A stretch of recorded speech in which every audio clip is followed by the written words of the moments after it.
ferida aberta costuma fazer com que eu interprete tudo como uma agressão. Tudo é uma agressão. Ameaçou tocar na minha ferida e já estou me sentindo ofendido, agredido, ameaçado. Estou pronto para atacar ou me defender. As feridas abertas mantêm um ciclo eterno na sua mente dessa experiência acontecendo todas as vezes em que você lembra dela. E opa, o cérebro não distingue se é real do imaginário. Então, na cabeça dessa pessoa, ela continua naquele mesmo ambiente de ameaça, de angústia, de rejeição, de traição, de acusação, de invalidação, de desqualificação, reforçando uma identidade completamente distorcida. Trauma ou fratura emocional. O que são traumas ou fraturas emocionais? São as vivências ou experiências que você passou na sua vida de muita dor. Fala comigo, muita dor. Camila, e se doeu pouco, causou fratura? Se doeu pouco, mas se foi de forma repetida, causou fratura. Você é burro, você é burro, você é burro, você é burro, você é burro, você é burro, você é burro, você é burro, você é burro, você é burro, você é burro, 100 vezes. Um burro chateia. 2 vezes chamado de burro te deixa triste. 10 vezes chamado de burro te deixa muito triste. 100 vezes te destruiu completamente. Então, toda vez que você passou por uma experiência de forte impacto emocional, que causou muita dor, ou que aconteceu de formas leves, mas repetidas ao longo do tempo, causou em você uma fratura ou um trauma emocional. E esses traumas, eles estão presentes na minha vida, causando um prejuízo à saúde física, saúde emocional, consequentemente os teus resultados. Ei, se vocês já vieram do CIS, ou se vocês já estão no 2º dia do CIS Evolution, vocês já descobriram que o que te faz agir certo, que te faz fazer as escolhas certas, que te faz prosperar, ter um casamento feliz, ter um corpo saudável, ter disposição, ter persistência, resiliência, perseverança. Se alguém que consegue passar por todas as estações da vida sem perder a visão do que veio fazer aqui. Não é só o conhecimento que você adquiriu, até porque muitas outras pessoas adquiriram talvez até melhor do que você. É a tua estrutura emocional, ok? Vocês já entenderam isso, certo? Então, o trauma e a ferida emocional é o maior sabotador da tua estrutura emocional, porque você corre para acreditar que você tem valor. Você investe tempo vivendo experiências incríveis para acreditar que você é alguém que merece uma coisa extraordinária da vida, que você é capaz de realizar grandes coisas. Porém, os traumas e as feridas, eles ficam drenando toda a energia que você tem buscado. Você se alimenta de coisas boas, mas a ferida está aberta.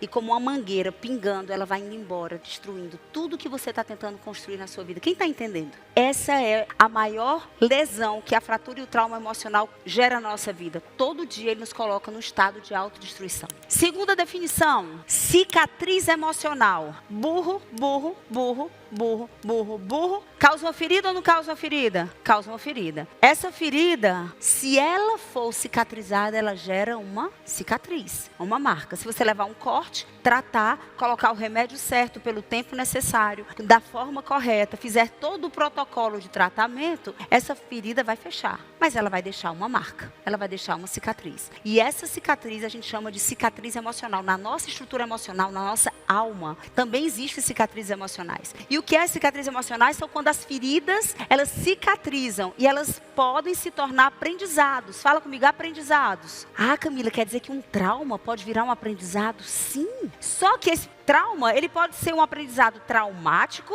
ou gerar um benefício. E isso varia de acordo com a intensidade e a duração da ferida e o significado dado a essa experiência. Vocês já estudaram sobre narrativa, certo? Ou não? A narrativa, a história que você conta sobre o que te aconteceu, sobre a ferida que existe na sua vida, ou a cicatriz, ela define se isso te leva para um lugar de crescimento ou destruição. A narrativa que você tem sobre as suas feridas emocionais, sobre o que você olha para ela hoje. Camila, eu sempre tive uma narrativa péssima. Que bom que você está aqui. Porque a narrativa se reconstrói. Mas existe muito poder na narrativa sobre as suas feridas emocionais e seus traumas. Definição de cicatrizes traumáticas. A cicatriz traumática, elas são marcas emocionais que nos permitem ter uma vida aparentemente normal. Na maior parte do tempo. Fala comigo, aparentemente normal. Na maior parte do tempo. Porém, por ser muito sensível, quando tal área recebe qualquer tipo de ameaça ou estímulo, a pessoa manifesta um cuidado em forma de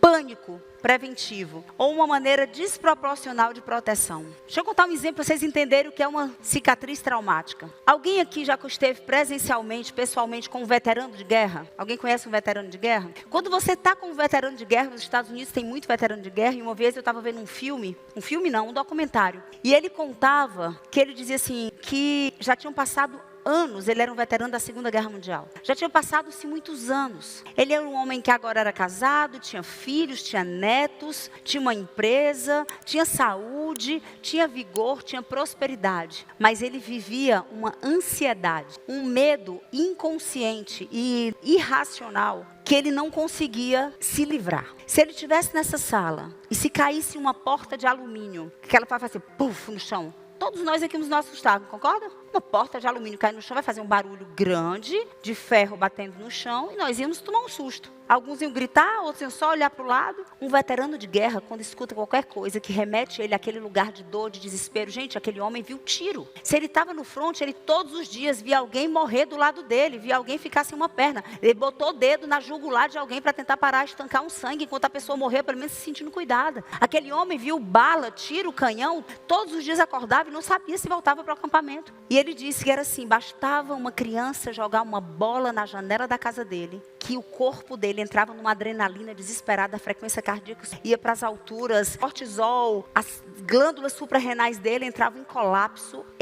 Algumas vezes ele tinha uma crise de pânico, ele precisava ir para o hospital, por simplesmente um barulho que acontecia no ambiente que ele estava. O nome disso é um trauma emocional. Tudo bem que eu radicalizei, eu fui para um veterano de guerra, mas quais são os seus traumas? Quais são os ambientes, quais são os cheiros, qual é o tom de voz, qual é o cenário, qual é o ambiente que te remete a situações de dores do passado, que você se sente completamente inseguro e essa insegurança te coloca numa posição de ataque ou de defesa. Terceira definição, cicatrizes saradas. Opa, ferida emocional. Burro, vagabundo, não serve pra nada. Menina, vou te mostrar que você não serve pra nada, e vai lá, e bateu, ferida aberta. Passa por um processo de transformação, cicatriza a ferida. A ferida pode estar cicatrizada, é uma cicatriz, mas lembra que eu sempre vou olhar para cá e vou lembrar dessa dor, mas pelo menos cicatrizou. Pode ser benéfico ou não o resultado, mas cicatrizou. O problema é que tem algumas cicatrizes que não saram e outras saram. E quando a cicatriz é sarada, significa que o trauma foi curado. Fala comigo, curado. O trauma foi curado. Experiências adversas do passado não trazem mais prejuízo para a minha vida, nem para a sua vida. Você viveu tanto tempo por uma jornada de ressignificar a experiência do passado, um caminho que eu vou ensinar qual é, onde você vai, um dia após o outro, dando cada vez mais a narrativa certa para o que te aconteceu, e essa narrativa vai fazendo com que essa ferida de verdade cicatrize ao ponto de não ter mais nem marca. E a pergunta para mim e para você é, o quanto de nós nos manteremos numa jornada para viver isso? De vez em quando, quem trabalha comigo sabe, até as pessoas que me seguem sabem, eu sou prática. E eu digo, meu Deus, Senhor, por que você não inventou remédio para essas coisas da alma?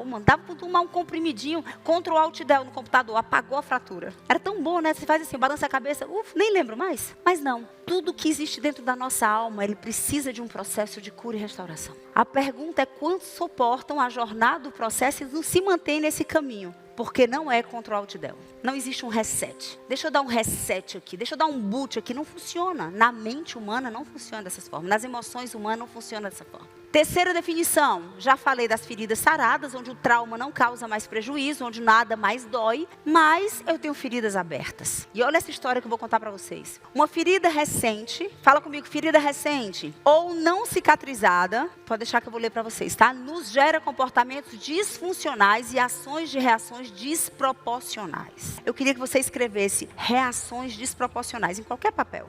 Toda ferida emocional não curada, toda ferida emocional aberta, toda cicatriz não concluída o processo de cicatrização, ela sempre vai tirar de mim e de você uma reação desproporcional. Algo que era para ser um simples falar, vira um grito. Algo que era para ser simplesmente um ouvir calado, você não cala e vira uma confusão. Quem está entendendo o que eu estou falando? A ferida emocional, ela tem a capacidade de tirar e roubar de mim, de você, toda a inteligência emocional. Que é usar o sentimento certo, na ocasião certa, pela intensidade certa e pelo tempo necessário. A ferida aberta costuma fazer com que eu interprete tudo como uma agressão. Tudo é uma agressão. Ameaçou tocar na minha ferida e já estou me sentindo ofendido, agredido, ameaçado. Estou pronto para atacar ou me defender. Isso é o poder da ferida aberta. E é por isso que está sempre pronto para atacar ou fugir da dor. Essas feridas, elas são a pior forma de dor. Como assim, Camila? A pior forma foi o abuso que eu vivi, a violência que eu vivi, as palavras que eu vivi, a agressão que eu vivi, o trauma que eu vivi, a perda que eu vivi. Não. As feridas abertas mantêm um ciclo eterno na sua mente dessa experiência acontecendo todas as vezes em que você lembra dela. Pois quem está nesse estado relembra constantemente a experiência do trauma. É como o nosso cérebro distingue o real do imaginário? Não, né? Então imagina, essa pessoa que está com a ferida aberta, ela está sempre lembrando da dor da ferida. E ela vive tudo de novo. E opa, o cérebro não distingue se é real do imaginário. Então, na cabeça dessa pessoa, ela continua naquele mesmo ambiente de ameaça, de angústia, de rejeição, de traição, de acusação, de invalidação, de desqualificação, reforçando uma identidade completamente distorcida. Vou dar um exemplo. Cutuca aí quem está do teu lado e diz assim, olha para a tua vida, tá? Olha para a tua vida. Talvez esse caso não fale de você, mas você tem um caso, uma ferida sua não sarada que faz com que isso aconteça. Olha isso, nós estávamos nos Estados Unidos, deve ter uns 3 anos, e o Paulo foi levar uma palavra numa igreja em Orlando. E era uma igreja pequenininha, de um amigo no Brasil, nós fomos honrar, ele estava abrindo uma igreja lá. E quando acabou o culto, veio um casal, para mim e para o Paulo, e ele chorava muito. Ela com cara de paisagem. Mas ele chorava muito. E ele dizia assim, Paulo, me ajuda. Eu preciso voltar o tempo. Aí o Paulo, bom, o tempo não volta, então eu não tenho nem como te ajudar. Não, mas é porque eu sei que eu não volto o tempo, mas eu preciso ter de volta a minha família. E o Paulo fala mais. A verdade, Paulo, é que eu adulterei. Mas eu não adulterei de qualquer jeito, eu adulterei com requintes de crueldade. E ele contou tudo que ele tinha feito. E a esposa do lado ouvindo tudo. Caladinha, tranquila. Eu fiz isso dessa forma, com essa pessoa durante tanto tempo, em tal lugar. E eu escondi durante tanto tempo. E Paulo, olha, eu nasci nesse ambiente, eu conheço, eu tenho esse princípio de vida e tal, mas eu fui fraco, eu fui guiado pelo meu prazer imediato e eu tomei uma decisão completamente errada na minha vida. E eu me arrependi, eu contei para minha esposa. E essa é minha esposa, essas são minhas 2 filhas. E o Paulo, sim, e ela não está com você? Ela não sabe de toda a história? Ela não decidiu lhe perdoar? Então, e as suas filhas? O que é que eu posso fazer por você? Disse Paulo, todos os dias, ou dia sim, dia não, ela passa na minha cara o meu erro. Todos os dias, ela lembra que eu errei. Ela lembra que eu sou adúltero. Ela lembra do meu erro. Ela lembra do meu pecado. Ela lembra... E as minhas filhas estão sendo destruídas. E eu estou destruído, mas eu não quero abrir mão do meu casamento. E o Paulo olhou para ela e disse assim, você sabe de tudo que aconteceu? Eu sei. Você quer se separar? Não.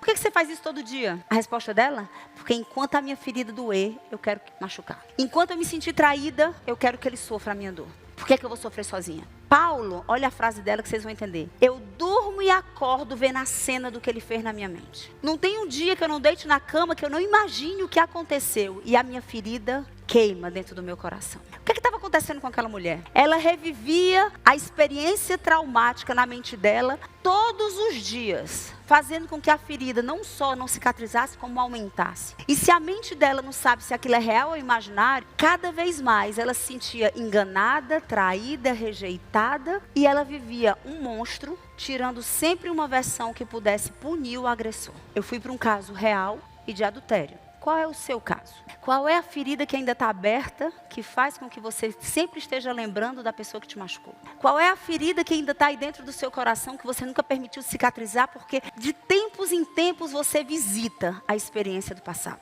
Uma traição profissional? Algo na infância? Algo atual? Qual é?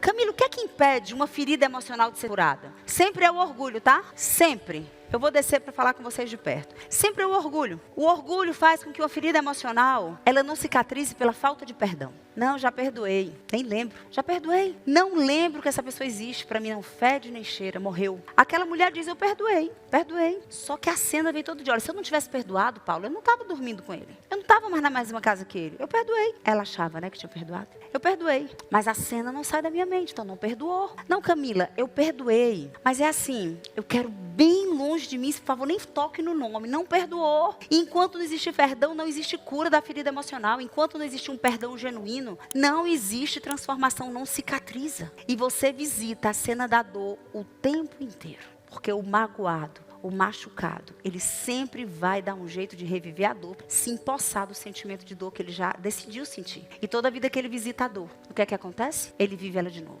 Aí a casquinha sai, aí sai sangue de novo. Aí daqui a pouco tem pus na ferida. Aí ela já está com mau cheiro de novo. E ele não consegue entender por que ele não consegue romper em algumas áreas da vida dele, porque a ferida está aberta. Lembrando a ele de que ele não é digno, de que ele é rejeitado, de que ele não merece ser amado, de que ele não pode ser próspero, de que ele não pode ser feliz, afinal de contas, aí ele lembra da dor. E só quem passou por isso não tem valor. Não tem como restaurar a identidade se você não sara a ferida. Ninguém restaura identidade, ninguém resgata crença de capacidade, crença de valor, se não permite que a ferida seja sarada. Camila, por que perdoar é tão difícil? Porque é a maior prova de moer o orgulho. Só quando eu consigo calar toda a narrativa de vítima, olhar para a minha dor e parar de dizer que o outro fez isso comigo, quando eu me humilho ao ponto de dizer, passei por isso, mas eu decido dar um novo significado, a ferida fecha. Mas aí a gente sabe a luta de gigantes, né, dentro da nossa alma. Humildade e orgulho, humildade e orgulho. Segunda causa da ferida emocional aberta é o significado das narrativas erradas. Aquela mulher dizia, eu perdoei. Lógico que ela não perdoou. Mas eu perdoei, eu decidi não de me divorciar. Eu perdoei. Mas aí ela vinha com a narrativa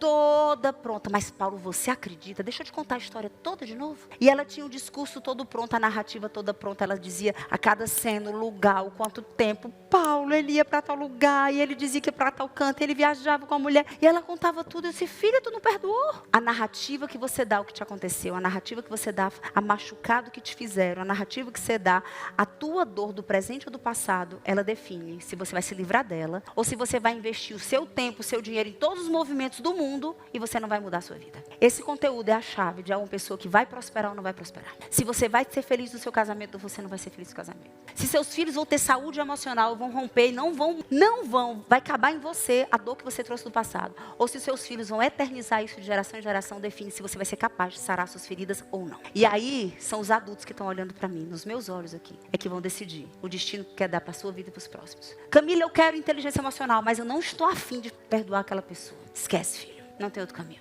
Não tem prosperidade, não tem saúde emocional, não tem saúde financeira, não tem dormir em paz, não tem nem conexão com Deus. Eu não sei vocês, tá? Mas eu preciso do perdão de Deus. Alguém aqui precisa? E ele diz que nós somos perdoados na medida que nós perdoamos. É uma condição. A pergunta é, quem é homem ou mulher suficiente para entrar nessa jornada? Calar o diálogo interno e decidir, dessa ferida, ela já causou dor demais. Filha, eu decido. Se for preciso cortar o braço, eu corto, mas eu não quero mais você destruir na minha vida. A falta de perdão, a narrativa errada, a narrativa de autodestruição, ela te mantém vivendo a dor para sempre. E todo mundo já ouviu o que eu estou dizendo. A pergunta é, por que é que não se livrou da ferida ainda? Por que é que não se livrou da ferida ainda? Terceiro motivo, sofrer recorrentemente o mesmo abuso emocional. E aí eu preciso que vocês olhem para mim. Como assim, Camila? Primeiro, a falta de perdão. Segundo, a narrativa errada que eu uso para o que me aconteceu. Terceiro, eu sofro recorrentemente. Então quer dizer que se, vamos supor que a Nayeli? Vamos supor que a Nayeli tem uma memória do passado onde ela foi muito criticada. Sempre olhavam para ela e diziam que ela não fez mais que a obrigação, que ela não era capaz, que ela não merecia, que ela é responsável pela dor do problema do pai dela, da mãe dela. E ela já decidiu perdoar, ela olhou, deu um novo significado. Porém, ela não deixou a ferida cicatrizar. E aí ela entra num relacionamento, porque nós somos completamente viciados nas nossas dores do passado. E ela entra num relacionamento que vai fazer com que ela sinta a mesma coisa. Ela vai estar sempre vivendo a mesma dor do passado. E essa dor mantém a ferida dela aberta. Mas Camila, é só ela largar esse relacionamento? Não, ela tem que curar a ferida. Porque ela vai trocar de relacionamento e vai entrar em outro que vai fazer ela se sentir exatamente como ela se sentia na criança. Homens que dizem mulher nenhuma presta, todas prestam, filho. Você entende que merece ser maltratado, grosseiro, desrespeitado, desonrado, porque foi isso que você sentiu na infância, e você só procura uma mulher que faz você sentir exatamente desse jeito. Mulheres que dizem que todo homem trai, mentira, nenhum homem trai. Você escolheu o que trai para que você reforce a crença de que você não é amada o suficiente, não tem valor suficiente, por isso as pessoas te trocam. Não tem nada a ver com o homem que você escolheu ou com a mulher que você escolheu. Tem a ver com o que você viveu na sua infância, que a ferida ainda está aberta, você não perdoou e não mudou a narrativa. E enquanto você não perdoar, não morrer a narrativa, a ferida vai sangrar, ela vai escorrer pus. Por quê? Porque você vai estar viciado nessa dor e você vai estar sempre fazendo com que alguém bote o dedo nessa ferida. E esse loop aqui da tela, do falta de perdão da narrativa, vira eterno. é término, é porque eu não quero pegar ninguém, porque eu não vou amaldiçoar a vida de ninguém. Então eu vou usar um exemplo, uma pessoa lá de fora. O Antônio, que mora na esquina. O Antônio nasceu num lar onde o pai era extremamente violento, abusivo. A mãe, uma falsa, humilde, subserviente, que aceitava tudo de boca calada, mas quando o pai ia trabalhar, ela olhava para o Antônio e dizia: sabe por que eu estou com esse homem? Porque você existe. Se eu não tivesse se sustentar, eu já tinha dado uma pé na bunda dele. Sabe por que eu trabalho, Antônio, 12 horas por dia? Porque você nasceu. Mas quando você tiver 18 anos, Antônio, eu vou construir uma nova história. E o Antônio cresce, entendendo que ele é um peso. Que ele é o responsável pela dor da mulher que ele mais ama, que é a mãe dele. E o Antônio, com essa ferida aberta, começa a vida dele. E ele conhece uma menina linda, se apaixona. E ele pede essa moça em casamento. E ele começa uma história com essa jovem. E aí, ele não entende por quê. Que ele está sempre se sentindo culpado. Sempre começa a ter confusão no casamento, começa a ter briga, e a mulher sempre olha para ele e diz assim: por que você não faz isso? E por que você não atende minha expectativa? E eu sou infeliz por sua causa. Ele: meu Deus, eu casei com a minha mãe. Casou mesmo. Porque a ferida ficou aberta. E você é viciado. Eu sou viciado em todas as feridas não cicatrizadas. Então, Antônio, você vai procurar alguém que cutuque a ferida, porque você é viciado nesse veneno. E a ferida fica aberta e você lembra da dor que a sua mãe causou. Aí você nem perdoa a mãe, nem perdoa a esposa. E daqui a pouco você tem uma narrativa horrorosa dizendo que nada para você dá certo, que mulheres são todas iguais, que é sempre assim. E um ciclo infernal roubando a vida feliz que o Antônio nasceu para viver nessa terra. Quem está entendendo o prejuízo das feridas emocionais? Camila, por que pessoas boas fazem coisas terríveis? Vocês já se perguntaram nisso? Por que você conhece uma pessoa tão boa, numa instância tão generosa? Camila, olha o projeto social daquela mulher. Como assim ela se comporta desse jeito nesse ambiente? Camila, aquele cara, ele é o homem mais generoso que eu conheço na minha vida. Mais empático, mais ajudador. Mas eu vi ele virar um monstro quando o filho dele falou alguma coisa. Ele está com a mão na boca do filho, quebrou o dente. Por que pessoas maravilhosas fazem coisas terríveis? Quem é essa pessoa com quem eu casei? Meu Deus, parecia um príncipe encantado, como se eles existissem. Parecia um príncipe encantado. Foi só casar, Camila, virou um estorvo na minha vida. Só reclama, não provê a casa, preguiçoso, procrastinador, passa o dia trancado no quarto, pornografia. Era um príncipe, o que é que mudou? Estive casado por 10 anos com uma mulher e eu não conhecia aquela mulher. 10 anos, Camila, como é que de uma hora para outra entrou uma versão que ela se transformou? Aquela mulher parceira virou autoritária, insubmissa, independente, quer medir força comigo, bate na mesa, me desrespeita na frente dos meus filhos. Cadê aquela mulher maravilhosa que eu casei? Porque pessoas incríveis fazem coisas terríveis. Só um monstro, Camila, seria capaz de fazer isso com o próprio filho. Você viu a surra que ele deu naquela criança? Só um monstro. Mas aí você olha para o monstro dando a surra na criança e você vê ele sentado na empresa como um homem extremamente cordato e cheio de equilíbrio emocional. O que acontece que de vez em quando aparece um monstro? Por que mulheres e homens incríveis também viram monstros? Esse homem cruel deixou a sua esposa e os filhos com uma mão na frente e outra atrás. Mas Camila, olha o projeto social que ele tem ao redor do mundo. É o mesmo homem? É a mesma mulher? Era uma pessoa tão boa e fez isso. Gente, 99,9 fez 0 método CIS. Eu conto meu testemunho para vocês lá, sim. E a pergunta que eu fiz um dia para minha coach, para Margot, tem tudo a ver com isso. Só que desse caso não foi a outra pessoa que perguntou, quem perguntou fui eu. Primeiro, eu negava os feedbacks que eu recebia do meu marido. Ele dizia: olha, eu não gosto quando você fala assim, eu não gosto quando você age assim, eu me sinto assim, eu me sinto desonrado, desrespeitado. Isso aqui me machuca. Só que a versão mega orgulhosa, arrogante, prepotente, se cega da Camila, olhava para tudo isso e dizia assim: cara, casei com a minha mãe, casei mesmo. Ferida aberta, procurei alguém que tocasse no veneno que eu precisava. Desse jeito. Cega de orgulho, não tinha ideia de quem eu me tornei. Cega. E essa Camila, que fazia um monte de coisas certas, uma pessoa incrível aos olhos de quase todo mundo, chegou ao ponto que quando a ficha começou a cair, quando eu comecei a enxergar que tudo que ele dizia não era ilusão dele, eu realmente era aquela pessoa, só que eu não enxergava, eu olhei para Margot chorando, disse: amiga, pelo amor de Deus, que mulher é essa que eu me tornei? Que versão monstro é essa que existe dentro de mim, que não tem nada a ver com a que eu tentei construir a vida inteira? Feridas emocionais abertas, tirando de mim e de você a sua pior versão. Olha para quem está do teu lado e pergunta: qual é a pior versão que existe dentro de você? Não responde ainda, nós vamos ter esse momento. Qual é a pior versão que existe dentro de você? Por que pessoas boas como eu e como você cometem coisas desse jeito? Por que pessoas maravilhosas adulteram, amam seus filhos, amam seus cônjuges e adulteram? Por que pessoas horríveis, pessoas maravilhosas cometem coisas horríveis? Por que elas abandonam? Quantos homens incríveis em vários contextos da sua vida você consegue conhece que abandonaram seus filhos e a sua família com a mão na frente e outra atrás? Você conhece alguém? Eu conheço. Homens incríveis em muitas áreas. Mas nessa instância, nessa atmosfera, nesse contexto familiar, um traste. Por que pessoas incríveis acusam, desrespeitam, fazem assédio, procrastinam, são agressores, se sabotam, desonram, têm depressão, são paralisados, eles têm cheios de ideias, mas não se movem, amarrados. Pessoas incríveis cometem abuso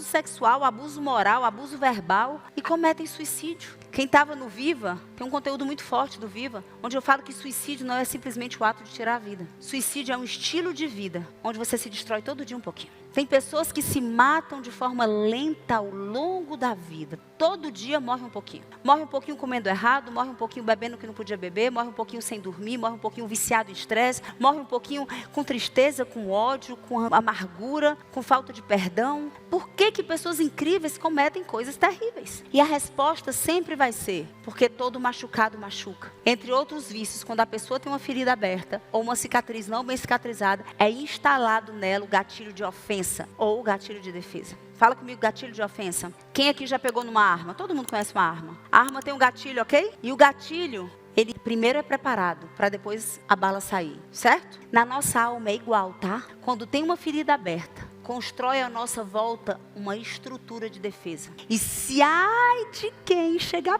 perto da sua ferida. Se você for muito criticado, quem fizer menção que vai te criticar, a arma em prontidão já está pronta. Se você foi muito humilhado, e se alguém te dá um feedback na frente de outra pessoa, nem que essa pessoa seja íntima, você já está pronto para... Se você foi alguém que foi traído, a pessoa nem te traiu, mas se na sua mente você acha que aquele comportamento significa uma traição, a pessoa diz, meu Deus, mas eu não fiz nada. Mas se você acreditou que ela está naquele ambiente, vestida daquele jeito, usando aquela roupa, naquele lugar, aquela hora, significa uma traição, acabou, não aconteceu nada, mas a guerra está montada, o gatilho está puxado. Está tudo pronto para a guerra, porque tocou na ferida não sarada. A gente se acha humilde, se considera porque a gente serve de alguma maneira o próximo ao ser médico, né? Mas eu vi que tinha muito de orgulho para ser tratado, para ser moído. Estar aqui me torna e me faz uma pessoa melhor. E assim, eu sou melhor não só para o meu ecossistema individual, para minha casa, para minha família, mas para quem eu sirvo, que são os pacientes que batem na minha porta e eu quero oferecer sempre mais e melhor. Vieram os meus pais que tiveram acesso a novos conhecimentos, a assuntos nunca tratados em família, assim, né? Porque muitas coisas que a gente queria dizer, que a gente enxerga, e aí tá tudo em paz ali. O Paulo e a Camila dizem tudo e a pessoa já chega tratada, curada em casa, né? E aí a minha avó foi, meu irmão foi, meus cunhados foram. Então a gente vive uma transformação de um ambiente familiar próspera, não só financeiramente, mas emocionalmente.